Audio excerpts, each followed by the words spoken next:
Guys, welcome to the channel. Sonny here, and we're back with another global lab patch. It is now Friday the 16th, and we do this live every Friday. We do a deep dive on these, so don't forget to join in at twitch.tv/bprimegaming. We're gonna do a quick summary here.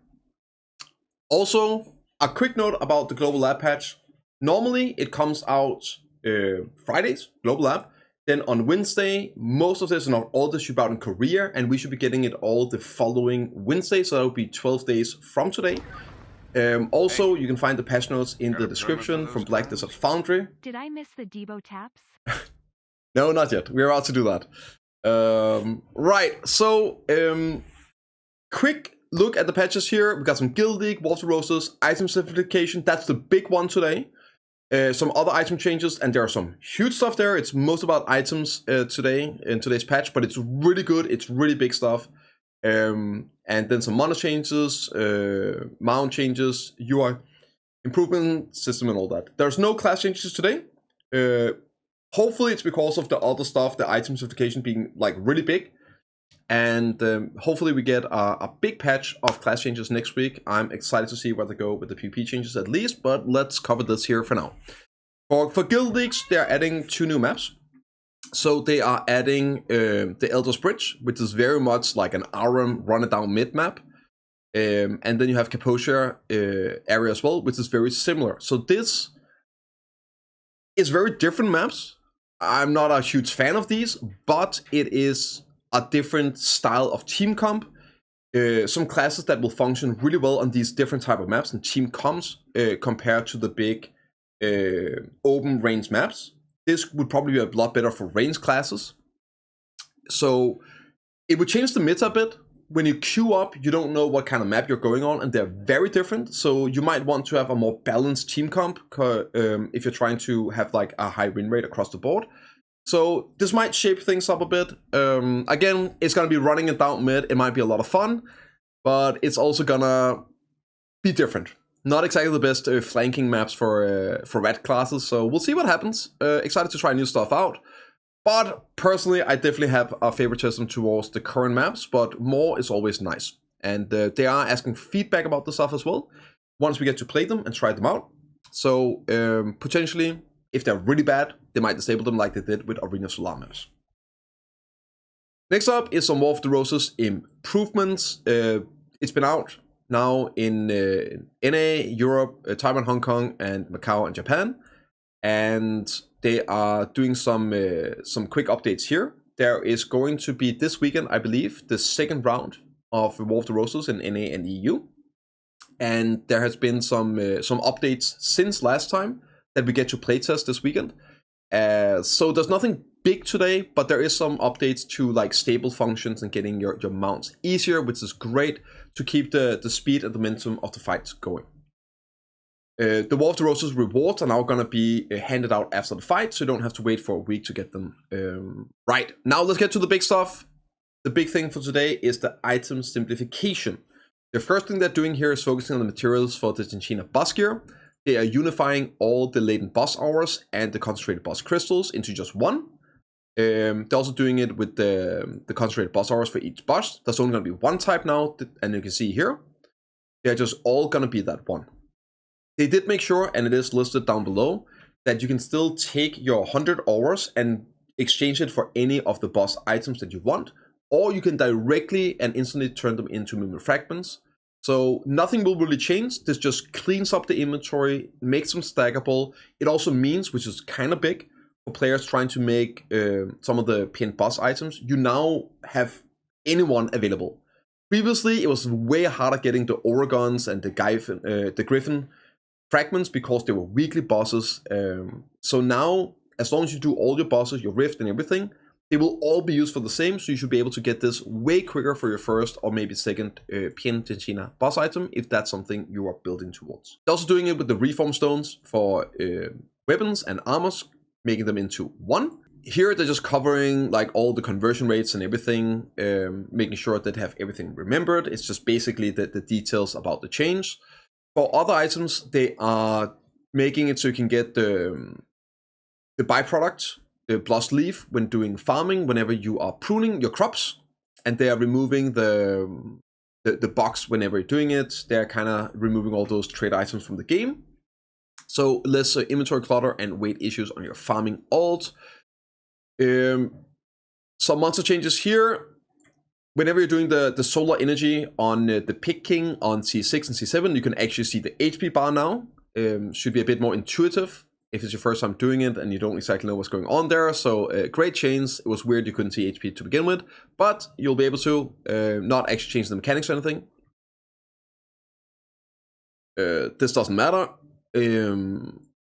Some clarification on text for fortresses. Now, for mount changes, this is kind of big. It's increasing the chance of getting the Imperial Steed. Whenever you're breeding horses together, you have a chance of getting an Imperial Steed proc, which gives you this one here once you level to level 15 and Imperial Vendor it, plus a nice chunk of chains of silver. And this is basically a T10 attempt. All the gated materials for a T10 attempt, so getting one of these are very nice. If you're using 2 T8 level 30 horses, it will be double compared to before, the chance of getting it. It's still very rare. So the buff is honestly needed in today's accelerated economy. And under other conditions, it's got 1.6 times higher chance of getting this compared to before.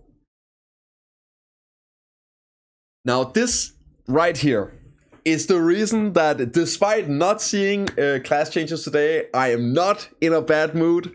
This right here is an amazing quality of life. Huge W in today's patch. Automatically moving all the items to the warehouse. System has been improved. You can already do this. There is a system where you go. You can click move all items.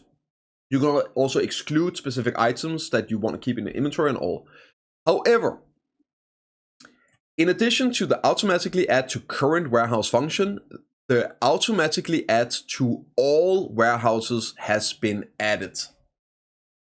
So now you can store all your items you own in all warehouses at once, including the current and open warehouse. So for me personally, I have a lot of different things, different warehouses. So if I'm out gathering, let's say I have my saps in Heidel, but I have my timber in Grana for processing and alchemy, and I have some of the rare procs in Glish.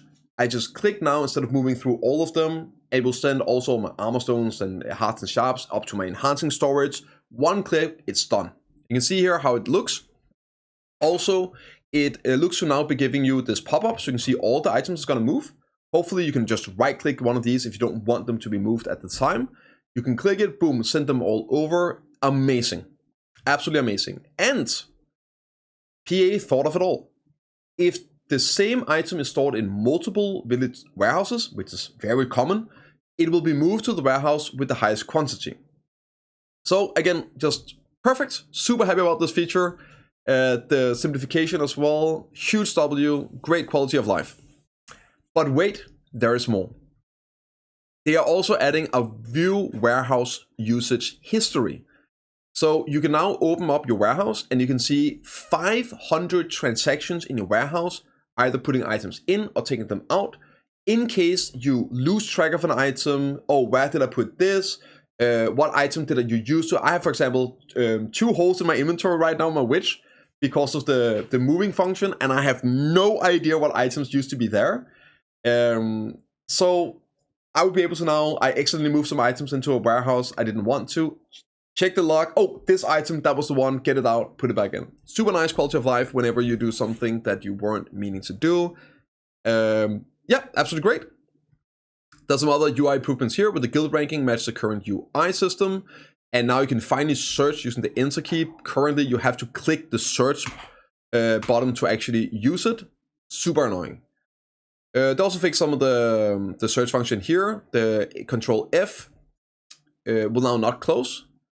Hopefully they will fix the issue soon when you control F and you take out an item, pops up with how many you want to take out, you're typing in the number, and then for whatever reason, it just defaults you back into the search window, and now you're typing numbers in the search window, and now it searches for numbers, now nothing shows up, and you have to... Please fix that as well, while you're at it, PA. Right, next up, we got a big one here as well. System changes report chat history. So they added an in-game report function now for chat history. There are some important things to note about this. First off, it's actually already in the game, but it just never worked.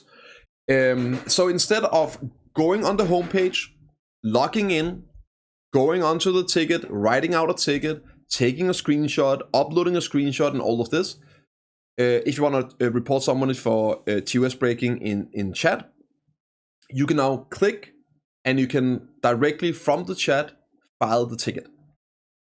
There are a few things to note about this. Number one is this.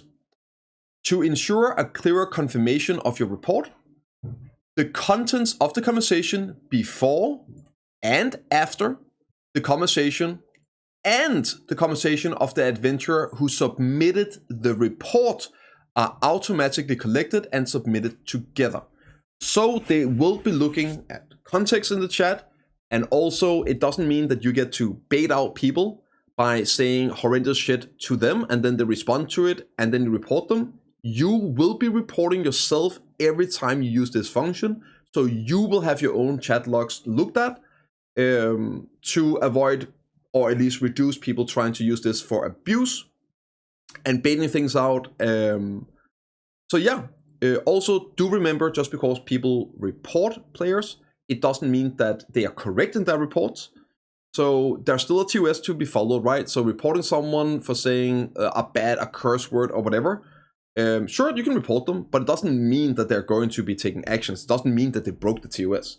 So this here is going to be hopefully a feature that's going to make it a lot easier to deal with the actual TOS breaking chat.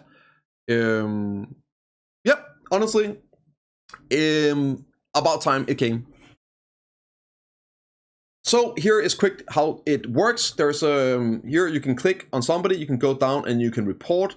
Then it's gonna send out basically the chat log as a ticket, and you can write here some summary, some context to it, some information, and you can send it. And you will be reporting yourself at the same time, right? So this is also, I maybe should add a bit of context of why this is coming to the game. This is mainly because of the Korean server. In Korea, they have very, very strict views on online bullying and harassment and what it constitutes. And it's a huge social problem. And they are very, very strict. And also PA is able to be held liable, is my understanding, if they don't actually proper deal with this stuff. And there's been some huge dramas in Korea lately, including harassment and bullying. And this is part of it. So they're finally adding this feature to be better. It was one of the things they talked about at the, I think it was Caltheon Ball, or either it was it was some official post they made that they were going to be quicker at responding to tickets and having a better system in terms of reporting in-game abusive chat behavior, not just in-game behavior, but also like obviously chatting. So this is basically why it's coming now after all these years, finally fixing the system. Again, it's literally been from day one in the game. You could click name and report. It never worked. So they fixed it now. But that's the context behind it. A lot of stuff has been going on with this here in the Korean side of the game, and obviously it should be rolling out to all regions. Yep, so that's about it. There is a bug fix here that's worth mentioning real quick. Archer, the issue where the character did not disappear when using the Black Spirit Ultimate God skill, has been fixed. So now not only will the target disappear whenever an archer shoots at it, the archer will also disappear, at least visually, when using the BSI ability. And that's about it for today's patch. Let me know what you guys think. Drop by the stream at Twitch.tv/Prime or drop a comment. I'll see you all in the next one.